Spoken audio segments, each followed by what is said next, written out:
100% చాలా కఠినమైన యాక్షన్ ఉంటుంది. అది నేను సీరియస్గా తీసుకున్నాను, నిర్ణయించుకుని. గౌరవ ముఖ్యమంత్రి గారు అక్కడి నుంచే డైరెక్షన్స్ ఇచ్చారు. ఎవరైతే ఆంధ్ర రాష్ట్ర బ్రాండ్ని దెబ్బతీసడానికి ప్రయత్నిస్తున్నారో వాళ్ళు ఎవరిని మేము వదిలిపెట్టాం, చాలా కఠినంగా తీసుకుంటాం. ఎందుకంటే ఒక్కసారి బ్రాండ్ పోతే ఎవరు రారండి. ఇప్పుడు ఆంధ్ర రాష్ట్రం అంటే అనుభవం ఉన్న వాళ్ళు కానివ్వండి, గౌరవ ముఖ్యమంత్రి గారు తెలిసిన వాళ్ళంటే నమ్మరు. కానీ కొత్త కంపెనీ, ఒక స్టార్టప్ కంపెనీ, ఈరోజు ఏమైంది, స్టార్టప్ కంపెనీస్ 1 బిలియన్ నుంచి 100 బిలియన్ వాల్యుయేషన్కి వెళ్ళిపోతున్నాయి.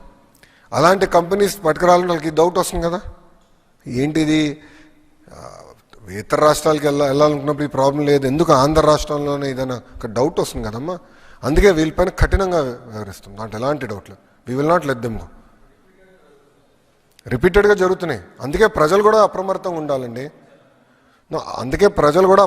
ఉండాలండి.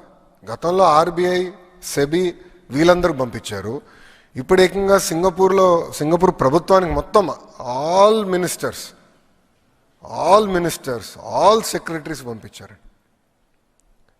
మళ్ళీ నిన్న కోర్టులో కేసు వేశారు. మొన్నే